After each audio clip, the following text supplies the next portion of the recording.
Birth of a Nation. Then, Gone with the Wind. 2001, A Space Odyssey. Love Story. See you next Wednesday. And now, Banana Monster. Schlock is a low-budget horror comedy from 1973. It's the first film by John Landis, who of course went on to direct The Blues Brothers, An American Werewolf in London, and many more. The movie pokes fun at itself because although the title is also the name of the main character, Schlock is of course a name associated with trashy low-budget horror films. The movie is about a prehistoric apeman, or as he's referred to in the trailer, the Banana Monster! And if the opening credits are anything to go by, Schlocktopus, who terrorizes California.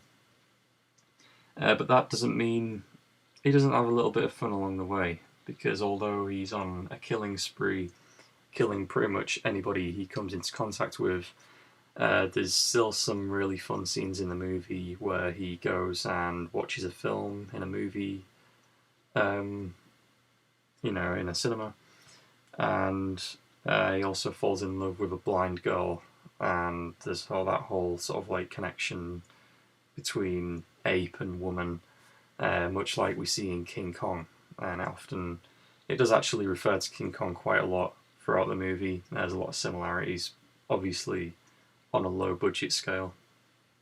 The policeman at the end of the film also quotes the end line in King Kong.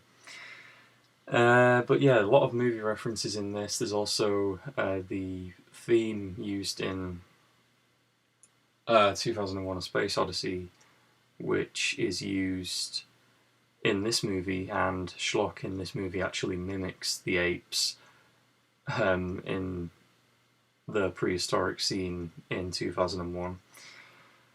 But yeah, very quirky movie, definitely not for everybody. This one, the acting in this is pretty much unbearable. I mean, the movie is hilarious for its physical comedy, in my opinion, but you've got a lot of acting that is just very cringy, very awkward.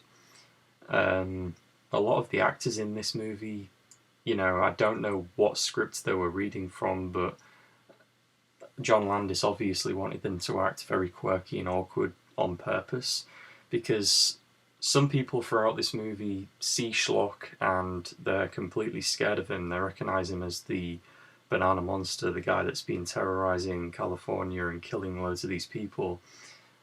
He's pretty much an ape serial killer who lives underground.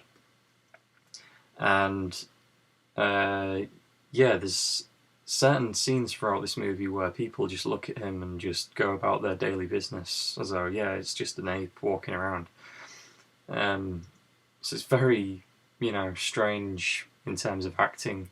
And like I said, a lot of the acting is very, very awkward.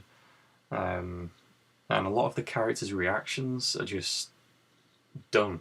They're just reacting to things in a completely unrealistic way. And yeah, in my opinion, it does kind of get a little bit tedious when you're watching this. And it is a shame because it's a 1 hour, 20-minute film, so it's relatively well paced. It's just a few odd little moments within the acting that kind of put this movie in a little bit. It's kind of unbearable in terms of acting. In terms of concepts, an ape terrorizing Southern California, it's absolutely brilliant. I love the concept of this movie, and the fact that is actually John Landis walking around in an ape costume, which looks strikingly familiar because it does really kind of look like a shittier version of the costumes used in 2001: A Space Odyssey. So that whole thing is pretty cool. I love the movie theatre sequence where the ape kind of goes in and watches the blob and then leads this little boy to the toilet and leads him back into the cinema. So, you know, the comedy aspect of this film is amazing, pretty much, but only in terms of, you know, the concept of an ape being loose in a city. But yeah, a lot of great physical comedy, and, you know, for John Landis' first movie, it's a very odd one, you know. But John Landis is kind of the king of directing strange oddities. So it wasn't really a surprise to me that this one was strange, as it was his first feature film. If you like really cheesy, over the top, insanely quirky movies, then this one is definitely for you. If you've seen The Lost Skeleton of Cadavra, it's very much in the same league as that. Obviously, this was a lot of years before that movie, but it's still the same style of comedy, in my opinion.